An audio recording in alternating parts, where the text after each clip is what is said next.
Hello, once everyone. Welcome to the roundup. Sorry, Scott. We were There's having a conversation and I just cut Scott off and brought us straight in.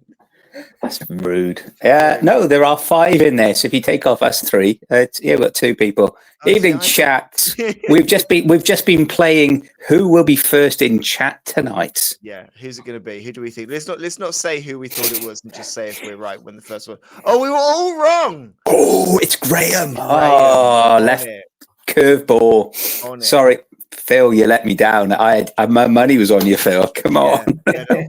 Well, this is a nice chaotic start to the roundup, isn't it? Hello, everyone. Evening, Scott, by the way. Evening, Graham. Welcome to the roundup. Here to go through all of the last week's action from the ADBBL season 8. We're deep into playoffs now. See, Carl, you let me down. You're number 4.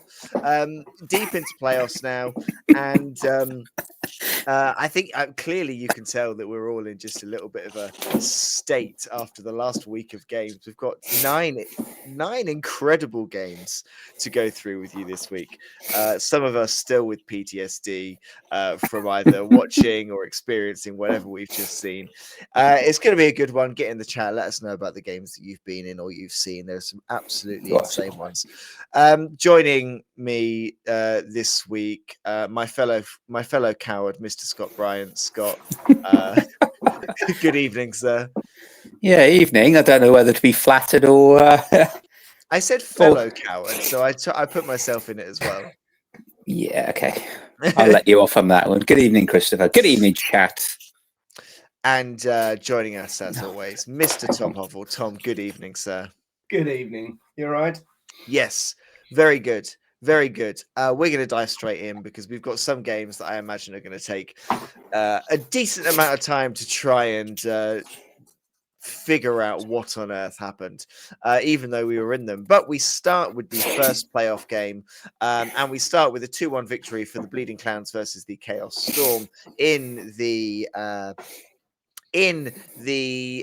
Champions playoff. It was the first playoff game in that top bracket, and it needed extra time to come to a winner. A 2-1 victory for the Corn team in the end, but Chaos Dwarves getting the better on the casualty side. And a game that went all the way, went to 24 turns. And a very hard fought game for both coaches involved here. Scott, I'll come to you first. This one, I think, to be fair, like all of the playoff games, and we'll see with each one we get to, all of them so difficult to call. This one, very, not an easy. I don't think I would have guessed. I think the only thing I may have put money on is that it would probably go the full distance here. 2 coaches who have kind of had a season of close games and kind of narrow margin wins. So going to extra time probably felt quite fitting. It did. I actually, when I saw that Tom had taken Lord Borak, I thought, that's just a slogfest. That's just going to be a punch fight and a big scrum if ever there was one. Particularly is what when you step back and you look at the number of casualties, 4 for Mr. Huns and 2 for Acredes, Scott.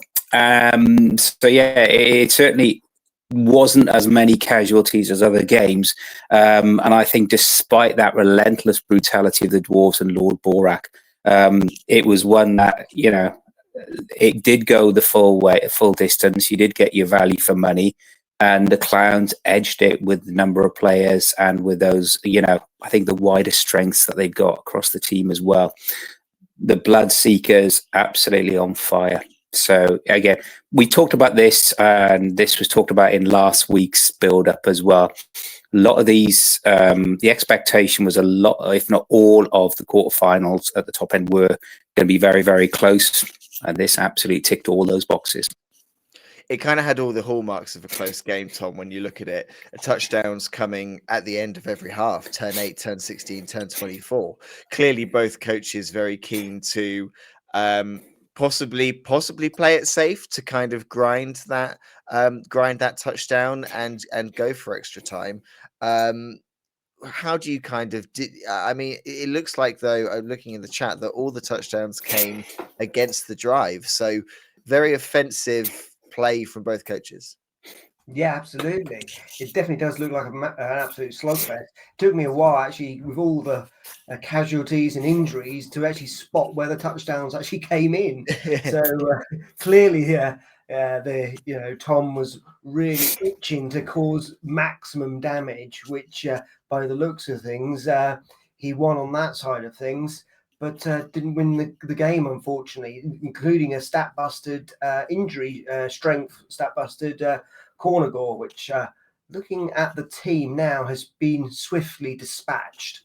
But yes, does sound like it was an absolute kind of end-to-end kind of game with a lot of play that we know, technical play from both coaches that we know they can play like this.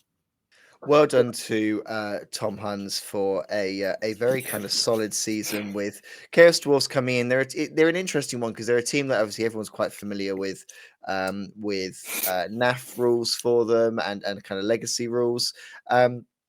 But they've come in with a slightly different kind of layout and some slightly different stats, and a very good kind of showing to do so well with them.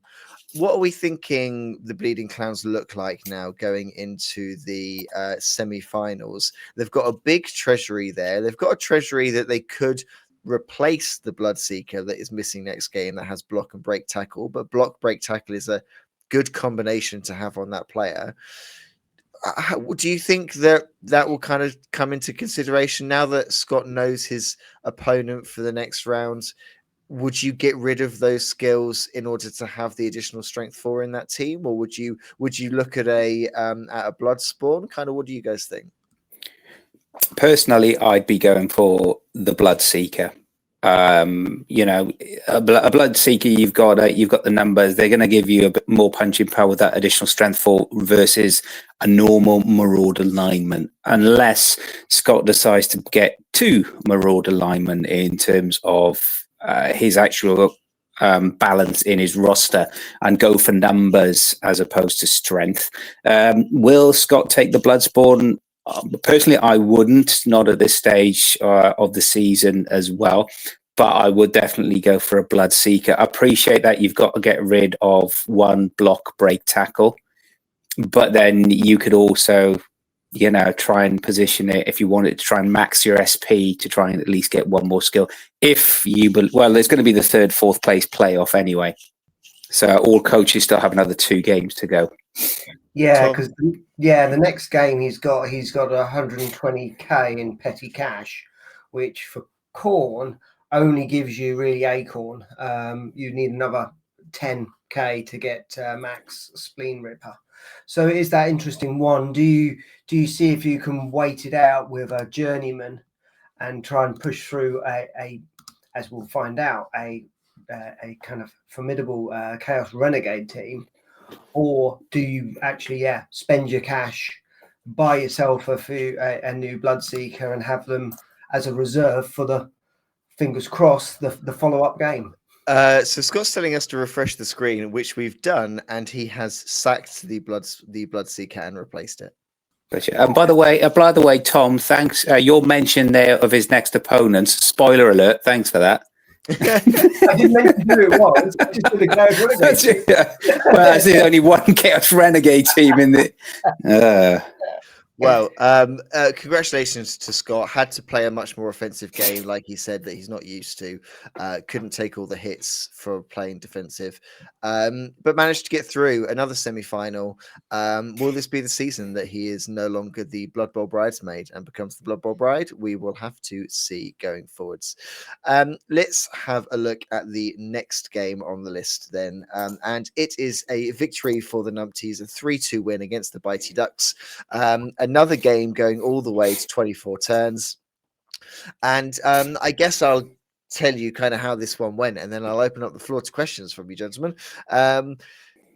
Ducks started with the ball. And Elliot kept me very honest for the entire first half. I had to do a series of shenanigan chain pushes to get 2 skinks out of the tentacles of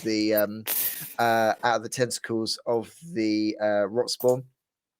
But managed to get a touchdown, giving him 2 turns to reply. And in those 2 turns, he scored to make it 1-1 at half time. Second half, numpties received and grinded that ball down, survived some 5-up Saurus dodge blitzes to come and get the touchdown, giving me only 1 turn left. But then the kickoff event was a timeout, which gave me enough turns to score to make it 2-2. The key thing that happened at that point was Elliot had a choice to re-roll a both down using his last re-roll or take that re-roll into extra time. He chose not to use the re-roll. I then got the touchdown.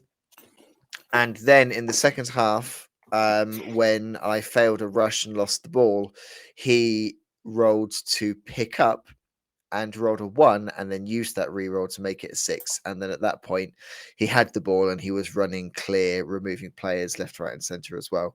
Very, very well managed from Elliot. Really good kind of time management over three halves. I think he said he's played 6 or 7 games to extra time now, and he's not lost a single one. He knows how to manage that extra half. He knows how to play the second half to prepare him best for the third and kind of manage that risk. Very, very well played from him. I was very pleased that I managed to take a coach as good as Elliot to 24 turns and keep him scared throughout the time. But I think the better team won on the day. I think a little bit of luck either way, and one of us wins it in full time. But I feel like it was the right result in the end. Are you sure you're just saying that because you're intimidated by his security that he brought on the day? I have to say, last season was the only season I haven't worn a suit, and that's because I didn't make the top playoff. But I wore the suit. I've worn it every season for playoffs, and I just assume no one else will. Elliot turning up in his best suit with a with a security guard in complete black tie was incredible and absolutely hands off to him. I think it made the game feel more tense, but also just kind of added to something really ridiculous about you're sitting there rolling dice playing this game while you're wearing one of your best suits. It's really stupid, and I think it actually kind of keeps you a bit honest and keeps you kind of having fun, to be honest, because you're sort of like, what am I doing? There's no point in getting worked up about this. We just do what comes up. So yeah, just breaking news. Sorry, gentlemen, and shout out for starting this trend, Chris, and kudos to Justin and Harrison, it is confirmed now officially. Well, Justin will be suited up on Sunday. So Harrison and Justin, standards have been set. We expect a minimum level of smartness and decency. Very, very pleased for that to be excellent. But as far as the game went, Elliot managed it very, very well. He put me in. He didn't make that touchdown easy that I got. I think we made each other's lives difficult consistently for 24 turns, and it was a very it's a game that I don't mind losing, because it's a game where I come away. There's a few things I know I could have done better. I came away with a very hard fought game of Blood Bowl and had a great time. Just a question from me, Chris. Before the match started, you talked about your squad balance and maybe rebalancing the number of players you started with, purely because of the inducements as well. Anything you would change on that side of it? Because I know Elliot only had the 11 players and the APOC. Yeah, so Elliot could have taken anything from kind of Creek and below. So Creek, Skitter were all kind of on the table, Hackflem. So I did sack a unskilled chameleon to bring that down, so he could only take Acorn if he wanted to take an additional player. And I think that was the right call. I think as the game went on. I didn't really cause him to. He took 2 kegs instead. I don't think that ever really came into much help.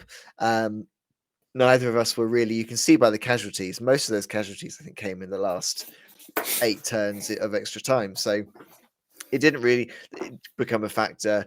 But yeah, I was glad that he didn't have an extra player.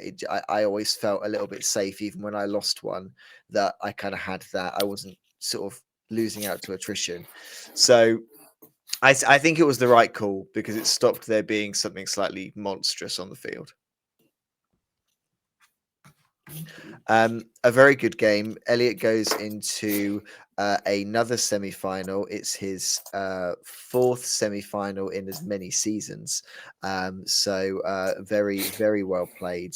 And Elliot's in the chat saying, I was worried you were going to slowly pick off my players since I didn't have many. I'll be honest with you, Elliot, that was the plan. It just didn't really work.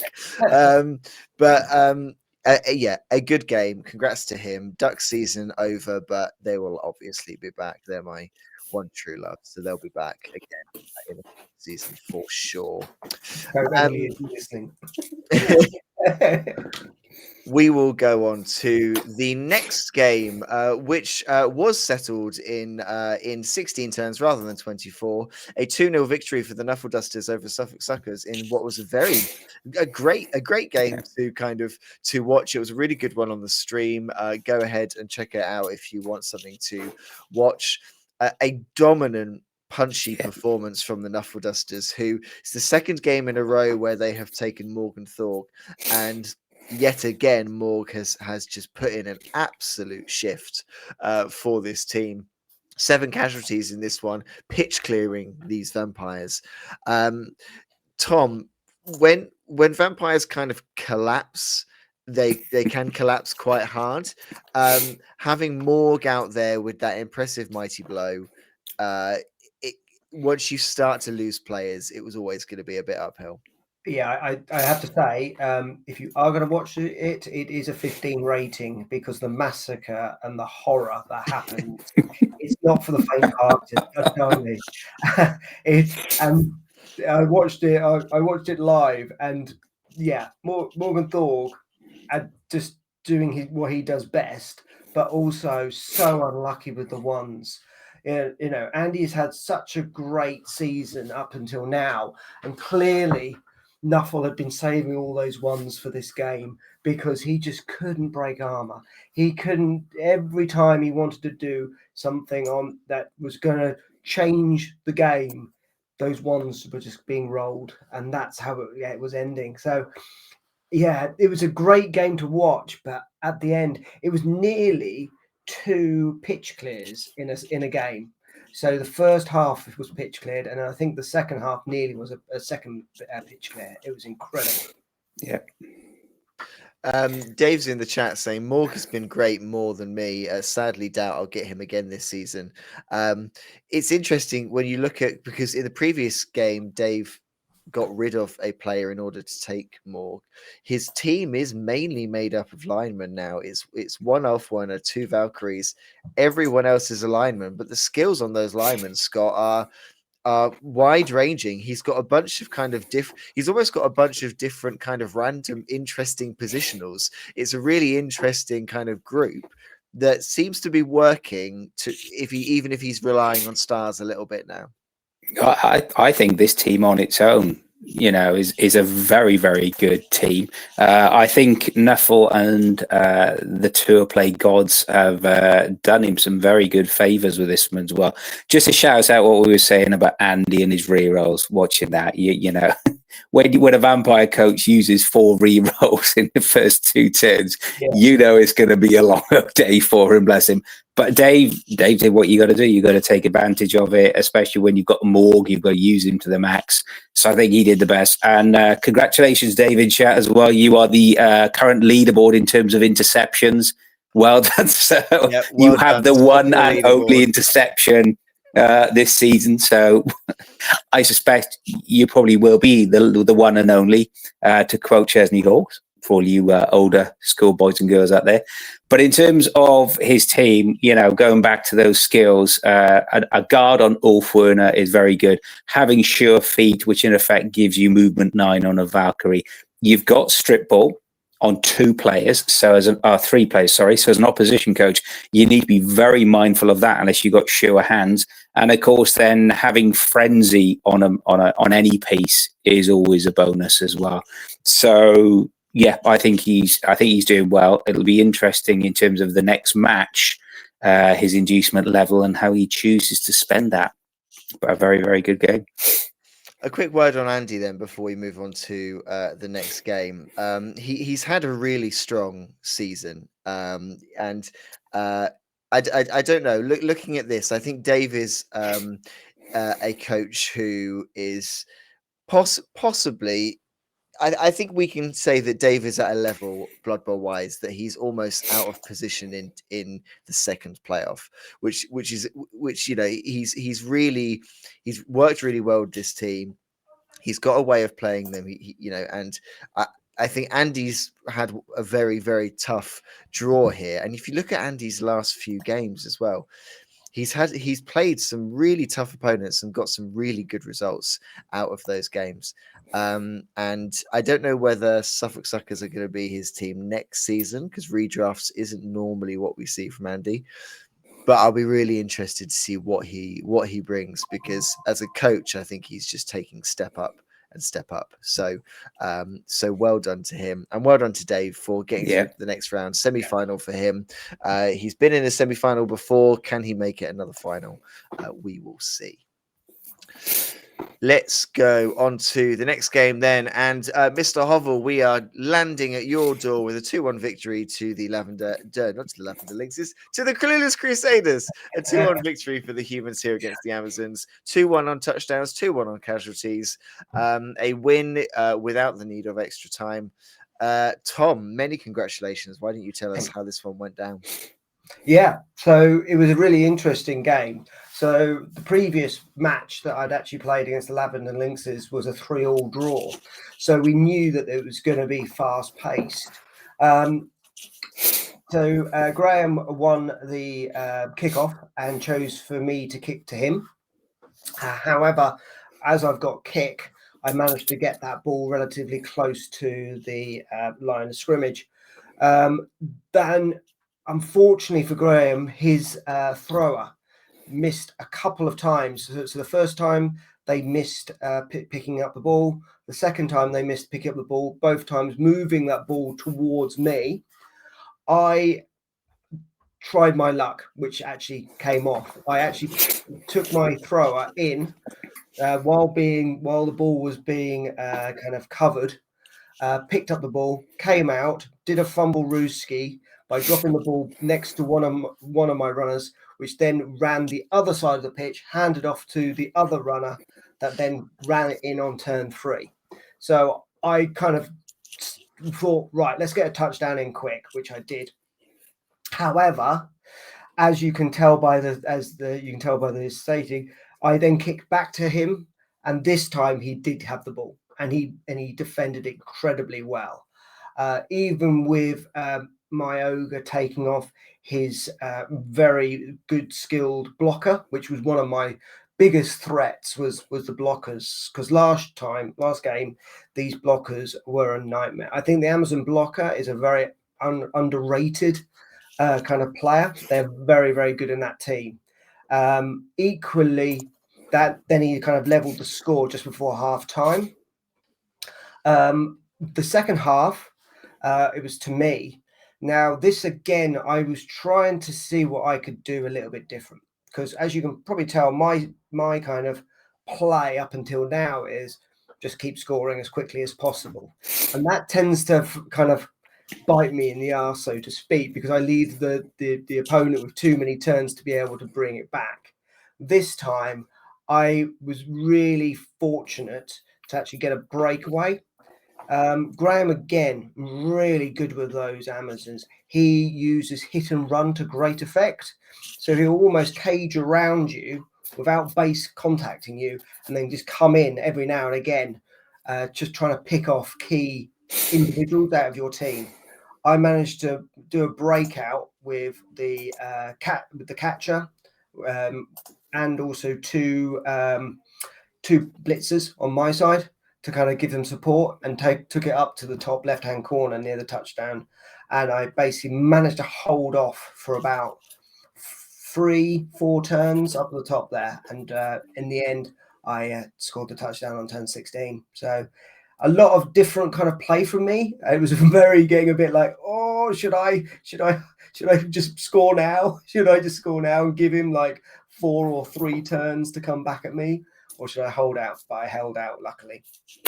Scott, it's an impressive win here, because you've kind of got everything in this game that you maybe kind of need to really kind of be competitive in these kind of knockout stages. You've got the ability to kind of break the drive. You've got then, accepting maybe that it's going to be 1-1, but know that the drive is with you, and stalling, holding out. Kind of a textbook performance from our co-host. I think Mr. Hovell had an exceptionally good game. But as we know, all exceptionally good games take 2 coaches to make them a very good game. So shout out to Graham in chat there as well. And, Graham unfortunately failed a couple of pickups, which gave Tom the openings. And Tom did what you've got to do as a Blood Bowl coach. You've got to make the most of those opportunities to get the possession and then score, whether it's on your drive or on the opposition's drive as well. Both players have some very good, skilled up individuals within their remit. So I doff my cap to Mr. Hovell. I think he did very, very well indeed, despite all the pressure that Graham was putting on him. And if you want people to bite your ass, then Tom, that's your decision. And what you do on the weekend is in the safety of your own home is purely up to you. But very well done, sir. And obviously you carry the pride of the NDP, through with you to your next match. Good luck. Graham's in chat, noting that, Tom, you adjusted your TV down 10K just to stop him taking Estelle as well. So some careful roster management happening before the game started. Sorry, Justin asks one question as well. So let's put Mr. Hovell on the spot. Which potential coach does Tom hope to face? Oh, so Justin or Harrison? Come on. Yeah, so for chat and for the recording, I'm either playing Justin's Halflings or Harrison's Orcs. I've played both coaches. I've not played Justin with his Halflings. I've played Justin with his Elven Union. I have played Harrison with against his Orcs, both with previous teams that I've had, and also this season with as a Chaos Dwarf substitute.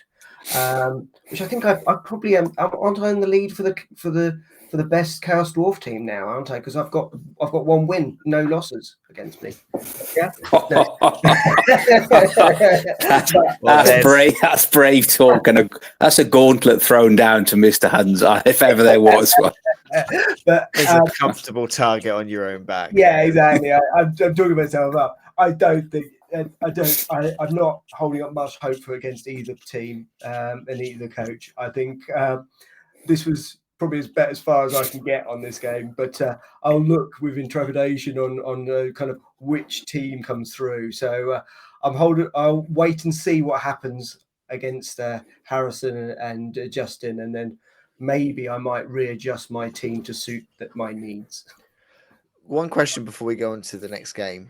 How key now is that? Not that I want to encourage anybody to get bounty placing, but how key is that catcher of yours? Strength 3, block, dodge, catcher, variety of other skills as well.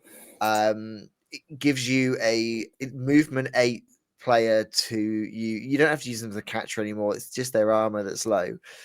How big is that player to your team? Yeah, it's going to be pretty big against both teams. It was really useful in this game because, like you say, I was actually at one point using both catchers, one to support and the other one to blitz, because I could go either side of the pitch. And because the Amazons are so agile, that was a really useful play I had. But yeah, please don't put bounties on my players. You heard him, folks. Roll up, place your bets. Let's go. Let's move on to the next game. Well done, Tom. Well done, Tom and Graham. Another great game on the stream. You can go back and watch that. Yeah, well done, guys, for playing out a great game. And congratulations, Tom, for your place in the next round. Moving on back to the Champions Draw, and we have got the Transfagarian Terrors 2-0 victory over the Gilded Knights of Cerulean here. A great result for John here. I think we all kind of know that he goes into playoffs with a target on his back as being probably one of the coaches to watch. Not many casualties at all coming in this game. 2 injuries coming for the Transfagarian Terrors, but no casualty SPP, kind of low on the SPP here generally. But a good win for the Vampires. Phil is in chat saying, I missed my Bloodseekers and Acorn is always useless when I use it. So being those players down that he suffered against Morg and Borak in a previous round, and then the little squirrel having an off day. Tom, now that John is not with us this week, you're back to being our resident vampire expert. We know that John has looked for a while like the coach to beat. Phil probably getting arguably the most difficult draw in the first round.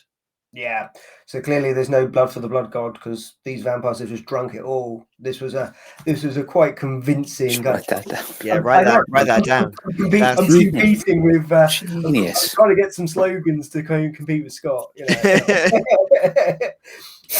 But yeah, so this one I was taking it was playing at the same time as my game, and you always know when it's an intense game where it's all of a sudden you're thinking, are they still playing? Because it's gone very quiet over there.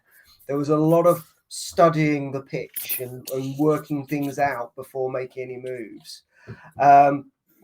As you say, it's very light on kind of casualties, injuries, and the like. Again, I say it more or less every time we do these things. It's such a shame we can't see knockouts being recorded on here, because that would really give you an insight into what was actually happening on this game.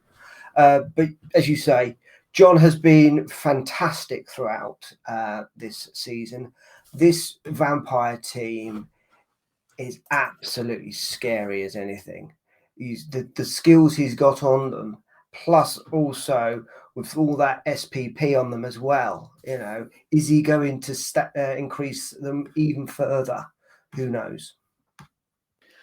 Yeah, it'll be interesting to see what he chooses to do. He's getting to the point now where they've all got probably some of the key skills that you want, but what kind of additions he adds. Phil is in the chat again. I had worked out a brilliant chain push for a potential touchdown, but I got a power when I didn't want it. Speaking to John as well, I think there was some plays being made that he almost didn't kind of expect, and Phil was unlucky to kind of not get them to pay off. A tough one, Scott, for Phil here. Like I said, very difficult draw for him. It's season 3, I think, with the Gilded Knights of Cerulean. I think that's right. Do you think we'll see them as a 4th season? Is there still more to come, or are we getting to kind of the redraft limit now where it kind of stops paying off? I wouldn't be surprised, having had the conversation with Phil when I played him myself, that there will be maybe a break for the Gilded Knights to recharge their bloodlust. And yeah, it'd be interesting what team Phil finally goes with. Is he going for a more dodge Amazon, as you mentioned, or something else entirely? I think from John's perspective, the game couldn't really have gone better. I think the only thing he could have complained about was the fact that an injured thrall lineman with a skill got his MVP, who it looks like John has sacked already and replaced him with a thrall of the same name. So from John's perspective, I don't want to say it's there to lose, but the other coaches who are going to be facing John now in the semis and in whatever match he's got, whether it's the final or the 3rd, 4th place playoff, because he's up against a very good coach, himself as well with Elliot. So Yeah, I wouldn't. I don't want to say it's there for John to lose, but John is the bookie's favourite by a long shot at the moment. Playing the vampires very well, really, really well, and yeah, I think Phil faced that coach we all wanted to avoid. So you took one on behalf of all the other finalists. Thank you very much, Phil. Well done to John. Very impressive result here, going through to another semi-final. We will see how the vampires get on. Phil has said he's got to go for the NDB treble first. I will happily play a postseason game with league teams to see whether he can defeat all of us with this team. We'll see how that goes. Well done to both coaches. We'll move on to the next game, which was Sir Honkington's Folly versus the Wildermere Wasps, Gnomes versus Black Orcs, and a 2-1 victory for the Wildermere Wasps here in this playoff game. A very good result for Simon, who's had some mixed results this season. And the Gnomes just missing out on that second playoff. So on paper, I think going into this game, Scott, I think I probably thought the Gnomes would be able to pull something off here because they have been very impressive on their day. But Simon has got a really good result here. Should be very happy with this and a place in the semi-final. Yeah, I think the Gnomes came into this, after having some very, very good results. They beat the Wolverhampton Shamblers. They beat the Hillbilly Howlers, had a good draw against Norse with Jack, and they obviously drew against Phil. So before that, and they drew against Dave, who we know is a very, very good coach with his Norse, as we've already seen this evening as well. So going into this, the Gnomes were in my opinion, was slight favourites to take this. So shout out to Simon for sort of stopping that run and literally stopping it dead with the amount of casualties, 8 casualties in there. Looks like as many caused by the Gnomes themselves as much as Simon stepping in there, even though he took a tree out as well. So a very, very good result for Simon, and it gives him, more to build upon. I think he's got a bit of a love-hate relationship with the Black Orcs. He sort of put pictures on Discord of possibly going down the route of more Edge with Wood Elves next year. Good luck on that side, fella. And yeah, I think he's got a good base. If he wanted to carry on, he's got some additional things to build on. If he doesn't, then he's got it all to play for in terms of his semi-final. So very good luck to him. And unlucky Tom, he's shown us this year what Gnomes can do with a good coach. They're not just cannon fodder and SP for everybody else. He's played some very, very good matches and some really entertaining matches.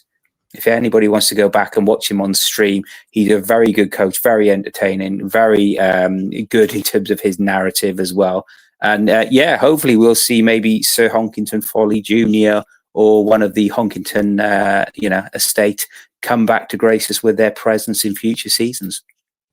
Looking in the chat, and actually when you look at the stats here, 2 casualties for the Wildermere Wasps, but 8 injuries. Scott is in the chat saying the Blorks were definitely playing at home. The turf turned to Astrogranite every time a gnome dodged down. Luke says this game was incredible to watch. The Gnomes strike fear throughout every turn, even with only 3 or 4 players left on the pitch. Scott, Tom, what do you think are the Wildermere Wasps' kind of chances now going forward in this third playoff? They've got some tough kind of opposition in their bracket. And are they kind of hitting their stride just when they need to now? They've got 2 wins in their last 2 games that they played after some kind of heavy defeats elsewhere. Are they kind of hitting their stride at the right point? Yeah, I think so. This game unfortunately kind of missed me by. It's a shame really, because I would have liked to have seen this one. Clearly, they've got like a tag team in the Goblins of Moonface and Scoresun, because on paper those 2 were absolutely phenomenal for the Wildermere Wasps. I think you're right. The team itself has got some great skills on a number of these players.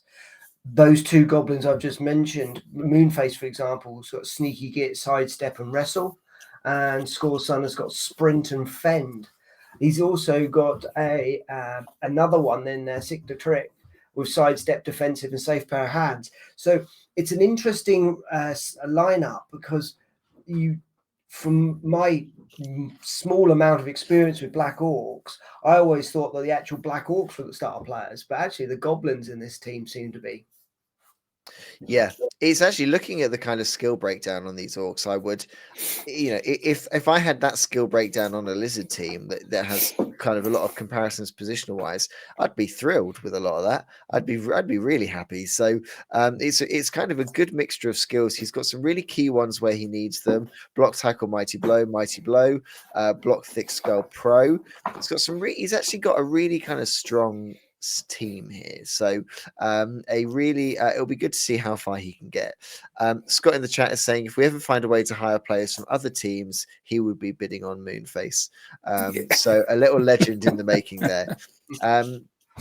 We will move on then to the next game, which was one of our streams. It was our Saturday stream, a game that I would absolutely recommend anyone goes back and watches. It was an absolutely incredible game on a day of incredible games. A 2-1 victory for the Ross Bay Riptides, but the Jaffa Cakes absolutely gave them a run for their money. Really made it difficult for them. Jaffa Cakes took the lead. Corn managed to equalize and then managed to get that winner in extra time. Even then, the Jaffa Cakes had a go at a one-turner to try and bring it back. The shenanigans in this game were quite frankly incredible. Tom, you were watching this one. You were in store. I mean, it was utter madness.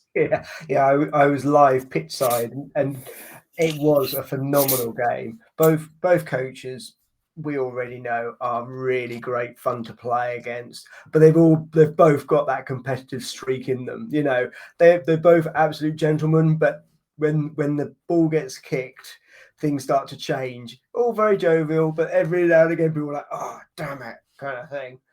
Yeah, this Snotling team, the Jaffa Cakes. And I'm sorry, Scott, I don't know the acronym of them. You keep going, I'll find it. Yeah, because I know that will be picked up in chat. But they were just phenomenal. Those little Snotlings, even though Chicken Joe, star player for the Corn team, he was trying to get rid of them as quickly as possible. Every time he got rid of them, they just keep coming back in. They were just so many of them. And the funny things like the Giant getting a completion, Snotlings being just lobbed around to try and get the ball off the Corn team. It was the dice rolls. It's one of those games. Me talking about it won't do it justice. If you have, if you have a 3 hours to spare some time, please go back and watch it. We need to kind of go through it and take some sections and maybe even put it into our YouTube shorts or something along that line, because some of these roles were absolutely hilarious in this game. I wouldn't say though, Tom, if people have a few hours spare, I would encourage people to make a couple of hours spare to go and watch this one. That's how good it was. Don't even think about biting Tom on the arse or anything like that. Go and watch this game on YouTube if you want some entertainment. That'd be far more entertaining. Yeah. So Jaffa Cake standing for just another fantastical failed attempt. Can't actually keep expecting success. That's the Jaffa Cake's definition. Scott is in chat. My Giant didn't do any damage. I never managed anything more than a KO. Rust Bay laid so well. Even when they fell over, the ball would scatter the loose ball into another teammate. Handoff with extra steps. Glorious game. Brutal. The stunty dream is over. Never got past this stage in 3 seasons. And you have to I think that's one of the standout bits for me when watching it was James fouling with the ball carrier, getting sent off, and then the ball basically bouncing into the hands of just another one of his players. Just a casual, punch in the face. Then here you go. It was incredible. It was absolutely incredible. He did that twice. Where the ball carrier was did something where they fell over for a rush, and as you say, went for a blitz with the ball carrier, and both times that player was KO'd, and the ball happened to end up in one of his team's hands. It's the new way of Corn passing by the looks of things. I think the fact that James managed to rack up 26 SPP only in a 2-1 win, that just shares it all, really. Absolutely crazy match, but a beautifully crazy match. James in the chat saying the ball carrier foul was maybe ill-advised. I mean, yeah, probably in the grand scheme of it. But also, thank you for the game, Scott. It was incredible. Some amazing luck for me, kept me safe. It was a really good one to watch. It was done in very good spirits, and yet it was very competitive. It was really, really, really, really a good one. And yeah, I would thoroughly recommend anyone go back and watch it. Well done to James for going through to these semi-finals with this Corn team. Got off to a slightly slow start at the beginning of the season, but now very much going forward. And I think I speak for everyone when I can't wait to see what stunty mess Scott brings to the next season. You know it's going to be spectacular. I've heard a few of the ideas that he's bouncing around, and I think it's going to be very entertaining, whichever it comes. I think with the Snotling team, I think he's broken the meta, because there are other people who are now looking at it going, oh, if I just take all of one player and then just have a whole load of star players, how far can I get? Yeah. It'll be great to see what he brings, and I think it's a team that I don't think we're going to forget for a while. So well done to Scott, well done to James for getting through to the next round. Saturday was a mad day in the shop. This game happening where you could barely take your eyes on it up until the point that you just turned to the next game on the next table, and then they were doing something that you also couldn't take your eyes off. Just an incredible result here. 24 turns, the game ending 4-3. Scott, I mean, I'm not going to be able to do this justice, so why don't you kind of give us the breakdown on this incredible game? Thank you, Chris. Thank you all. Welcome everybody to Monday Night Therapy with Scott. let's get it out your system. It was an interesting game, to say the least. First of all, I do believe that myself and Luke, in terms of dress code, were setting another level of excellence. I think we looked absolutely damn fine, if I say so myself. Before we actually started this match, it was really interesting in terms of the casualties so far. And it was a comment made last week that most teams were going into this knockout phase with key players missing. I was missing a very, very important Wood Elf thrower who JD had stat busted the previous match. Luke was missing a block roger, which is a terrifying thought on a good day anyway. As a result, I had 11 on the pitch only, and Luke had 340k in terms of inducements. I was expecting him to take Borak, if I'm honest with you. I thought he was going to replace that punchy with a like for like, and of course foul to start taking the strength 8 elves off the pitch. But he didn't. He took a bit of a left field, which kudos for him. Took Skitter, which will obviously give you that movement 9 range. And of course, he picked Withergrasp, who against a dodge team with his tackle, with his prehensile arm stroke tail, is just always a pain in the ass. So I had 11. I had thought about dropping the tree, but I didn't have the resource to even get 2 journeymen. So I could have only ever had a maximum of 11 players on this pitch. So I thought, at least with the tree on the line, it'll give me a bit of hitting power. Even if I go down, it's armor 11. What could go possibly wrong? So on the first drive, as you can see there, the tree gets injured. Woohoo. So from the start, very much up against it. And I think at the point that the man, the myth, the legend, John Reeder sort of made his little guest appearance to observe ongoings, I think I was 1 tree and a couple of KOs down already. So it was a bit of a uphill slog. I had made the decision to receive the kick in the first half to try and put a bit of pressure on and see if we could manage it that way. So I managed to get the ball and turn it over and then score that early touchdown, which was, really positive. And then, as you can see, then the casualties kept coming. Neil Diamond went. Then I had the first death of the evening with one of my catchers. And it felt like that the whole season of attrition and casualties was gradually catching up with me as well. So at the point I went to score my second touchdown, which again is on turn 12, that was 2-0 at the point. I think I had 5 players left on the pitch at that stage. I rolled a couple back in, or one, so I think it was about 6.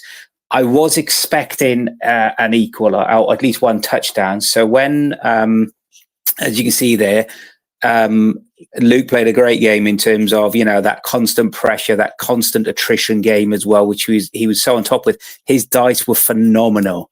Just really, really, the fact that I only got 2 KOs in the entire match just shows how much I just couldn't get the blocks. And when I got the blocks, and when I got the KOs and the armor breaks, I couldn't get the injuries at all. So when Skitter scored, I thought, okay. And if people are wondering, how did he score turn 14? So I decided the ball had gone deep. I moved everybody back and I thought, shall I pick it up or shall I just screen the ball on the hope that, I looked at where his line was set. And he had an ogre, he had the troll, and then everything fast was slightly on the side I could see to the left, including Skitter, including his dark elf, and including his Skaven as well with horns. So I thought, okay, we've got a fighting chance here. And I failed to spot his gobbo, his little goblin with 2 heads, who was standing behind his ogre model. And I just didn't clock it. So I didn't prepare for the 1-turn touchdown. I thought if I leave the ball there, I can pick it up next turn and just waste another turn on the clock. But Nuffle says he doesn't like, hubris. So, and kudos to Luke. He took the player, he got the throw, the player with 2 heads dodged a stunt all the way through, picked it up, double rush, scored. So all of a sudden we've gone from 2-1 to 2-all. So and then you'll see it went 3-2. And the next turn you think, how the hell that happened? So with only 6 elves on the pitch at this stage, I set up to try and break through to get a 2-turn touchdown and possibly look at it that way. By the way, I was down to the 1 war dancer at this stage. And it was just crazy. So the ball bounced nicely. It fell in a nice spot. And I was thinking, okay, could do the pushes, do a block, pick up the ball, give it to the war dancer, and off he's going to go. So I got a side chance. A good chance of a side cage, and then we can go from there. Luke, kudos, he rolled the blitz. So what do? You run the Skaven, and you just sit Skitter next to the ball. So a few moments of elfish bullshit to try and get Skitter, moved him away from the ball. Got all my pushes ready to go. And of course, what happens with an elf catcher who only has to do a 2-up pickup? And again, no rerolls left for both coaches at this stage. A 2-up pickup, Tom Hovell, what could go wrong? I was watching. That was what was going wrong. So he failed the pickup. And then in Luke's turn, Luke did exactly what you should. Move a player, go in, 3-up pickup with Skitter, dodge out, failed the dodge. But then on his reroll, got it, and then walked in for 3-2. So at that point, all looking done and dusted. And then Nuffle said, no, we want a bit more of this fun, guys. So on the kickoff event, I set up thinking I've got to go for a 1-turn touchdown. Set it up for a one. And again, this was it 6 or 7 elves by that? I think it was 7 elves. I think we had loads at that point. 7 elves. You came back at that point. Yeah, I think it was 7 elves at that point. Before you say anything, anyone who's about to start university or is about to thinking about doing a PhD, you can write a whole thesis on this 1-turn touchdown. The complexity and thought that went into it. Go ahead and tell them what it was, Scott. It was actually relatively better than I thought it was going to be, actually, Tom. So the weather, the ball kicked forward to the line of scrummage, changing weather on the kickoff event, which meant it scattered in the right direction. Unfortunately, then it almost bounced, and it bounced on a war dancer. So you think a 4-up catch, and I'm thinking the one time I don't want the bloody war dancer to catch it, he didn't. Hooray! So fortunately, the ball went over, touched back, went to my catcher, and then it did some. But to get a chain push, because of the way Luke had set up, if I remember, it was a 3-up dodge, 2 dice block, pushed his orc, who has prehensile, into my catcher with sidestep, pushed him in, and then got several chain pushes. And then I had to do, fortunately, the catcher had sprint. And just to say a big thank you to the audience, and I hope it made it worth the while. So we had Messrs. Co and Hovel in chat. We had James and Scott from the next table. Obviously, Luke was there, and Scott was there as well. And to roll 3 rushes with no one, I think the tension and the everybody was sort of losing the grip on reality. I thought I was going to pass out. It was exciting. So it was. I did get the 1-turn touchdown. But as you can see, just for a bit of a repatriation, the next turn, the Renegade Troll, who had a fantastic game, decided to kill another elf. So this was then really war of attrition. I did receive the kick, made a bit of a error in terms of a position, over committed a War Dancer by 1 square, which is a bit of a. So Luke then, despite it, he got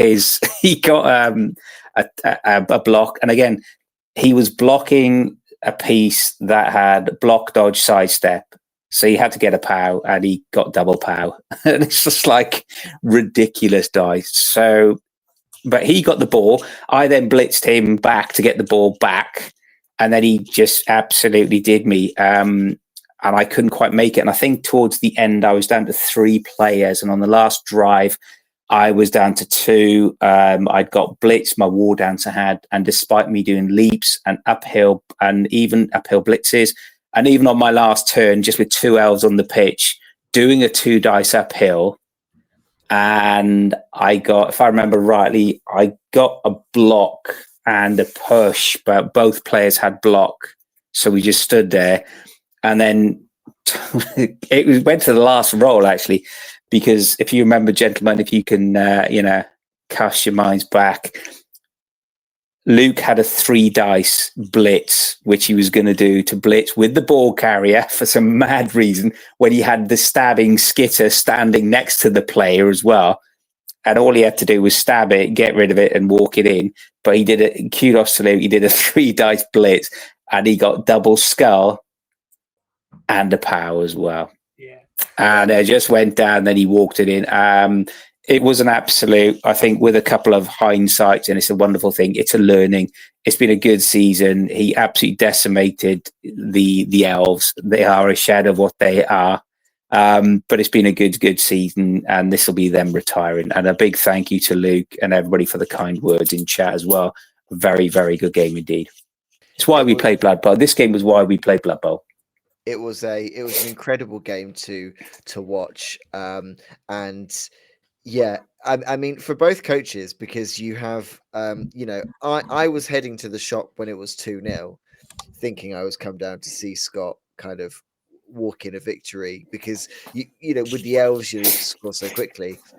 Luke to get 3 touchdowns so quickly, and to kind of not give up, not get disheartened, and go for them to get to the point where you get them. Scott, you then to not be disheartened and go for the 1-turner to take it to extra time. It was kind of like, at no point did anyone give up. Everyone kind of thought this is on no matter what. And it was just incredible to watch. It was very entertaining. It was an absolute showcase. So yeah, I mean, Tom, I don't really have anything else to add. It was just, it speaks for itself. It was incredible. I think what we need to do for next season is that New Dice Please needs to sponsor paper bags that can be put behind the till so we can hyperventilate into, because this game was absolutely phenomenal. It was the best game of the season, in my opinion, and I can see a number of people saying the same in chat, and well done to both players. Absolutely fantastic game.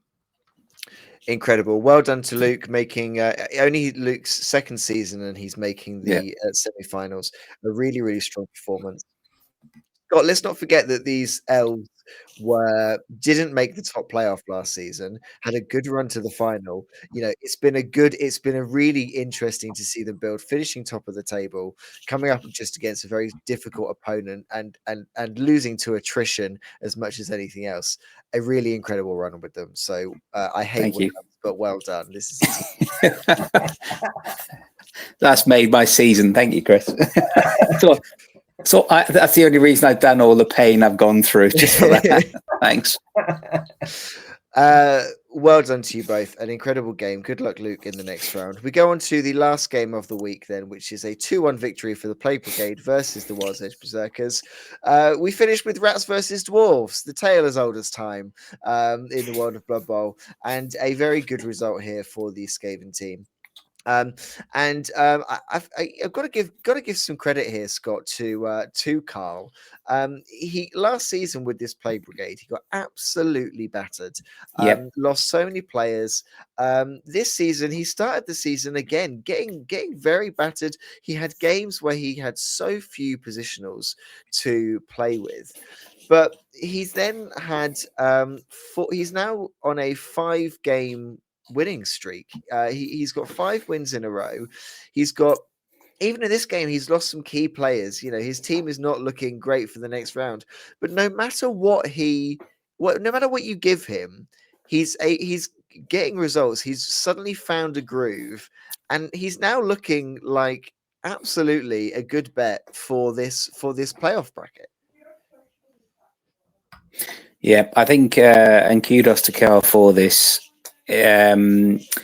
He really has put himself in a position as a coach where, if you look at him from an opposition coach's, position and expectations, he's now in that bracket of those coaches you think, who's going to turn up, which is the wonderful thing about a Skaven player and a Skaven coach. We know Skaven, can turn around the match on a sixpence. You know, they can either destroy an opposition or destroy themselves when they implode. And it was a thing of beauty to see Big L, the Rat Ogre, get several casualties, really, really having a big influence on the match. And then even better, gets killed by Dwarf Blitzer. So well done on that side, Graham, as well. And I know, he's on that run of form, and I know he's lost, another gutter runner. He's lost his Rat Ogre. That doesn't mean anything for a gutter runner and a Skaven coach. I think he'll be back. I think as well, the World Edge Berserkers, Jamie, it's been a challenging season. Dice haven't necessarily gone his way as he wanted to. So again, big shout out to him. It was very, very close match, as you'll see on the SPP and on the casualties as well. But I think Carl is doing very, very good things from a fellow Rat coach as well. It's really, really good to see, and a lot of fun. So well done both.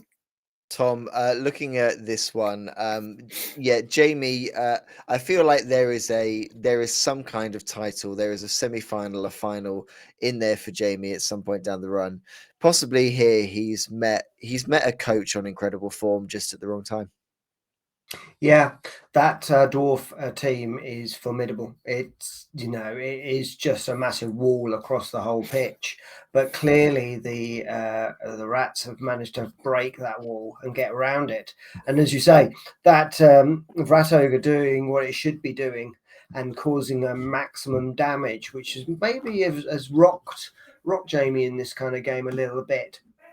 But as we know, Carl has played this team before. He's unfortunately used to having casualties and injuries and the like. So it clearly didn't deter him when he started to lose players. Luckily for him, a lot of those players weren't until the back end of the second half. But yeah, congratulations to Carl and commiserations to Jamie. Carl in the chat says could have easily gone the other way, especially if Jamie got those removals at the start of the game. Would have gone the other way. Absolutely scary dwarf team, fun and tough game. It does look like it was an entertaining one. Another one that you can go back and watch. We had 4 games this weekend. Another one you can go back and see. I think two coaches here who both have had strong seasons and yeah, unfortunate for Jamie, but absolute congratulations to Kyle for getting through. Like we said, the destruction he has taken, possibly if you kind of almost get used to playing a team so down on positionals, you kind of you maybe come into your element when you start to lose them and you almost have too many toys to play with when you've still got them. It's a really interesting position to be in when that's kind of the team that you've grown with. So well done to both coaches for a very entertaining game. We will now take a quick look at what the boards look like. So, Hillbilly Howlers and Boulders Army, Inglorious Bastards and Boulders Bowlers still to play their games in the top playoff. One of those is scheduled. We'll see how that goes in the bottom playoff there. We have got, so we now are seeing what these playoffs are going to look a little bit more like. We're going to have Blackhawks versus Norse in the semi-finals, and then as we said earlier, Clueless Crusaders will have to wait until Sunday to find out whether they face the Orcs or the Halflings. In the second, sorry, just before you go on for that, Tom, Chris, Tom, just to remember, we will expect something really good in terms of your semi-final dress code. Oh yeah, absolutely. Just there for record. Thank you. Sorry, Chris. Tom did tell me that he does not own a suit, but he does have a smoking jacket. So that's the minimum standard we expect. Then I'll head off to Moscow tomorrow. Then in the second playoff, we have got Rats versus Norse as our top game, and I will have to wait until later this week to find out who the Rust Bay Riptides will face off. It's going to be undead, but is it going to be necromantic horror or is it going to be shambling? We will see. And looking at the Champions playoff, then 4 incredible games, giving us 2 incredible semi-finals. Orphic Gladiators play the Bleeding Clowns on the 1st of Feb, and the Numpties play the Transfigurian Terror. That comes on Saturday, which I think is also the 1st of Feb. So some incredible games coming up. We will try and bring you as many of them as we can. Before we go, just as a reminder, games are people are starting to be knocked out. Their Blood Bowl seasons are starting to come to an end. A massive thank you to everyone who is playing and continues to play this season. We will be kind of announcing some other Blood Bowl things for people to get involved in when the season comes to an end. So keep an ear out for that. Stunty Sevens will be back at the end of the season to coincide with our Cheers to Nuffle and our trophies. We're also looking to do some off-season Dungeon Bowl as well as some other things as well. Justin very kindly involved in some of those organizations there. But lots more Blood Bowl to come. So if your season is over, get some friendlies in. Do not fret. There'll be more Blood Bowl on its way. Thank you very much, Scott. Thank you very much, Tom, for going through those games this week. Thank you, everybody, for listening. We will be back next week with more quarterfinals, maybe some semi-finals, a lot more Blood Bowl to come. Thank you for watching. We will see you then.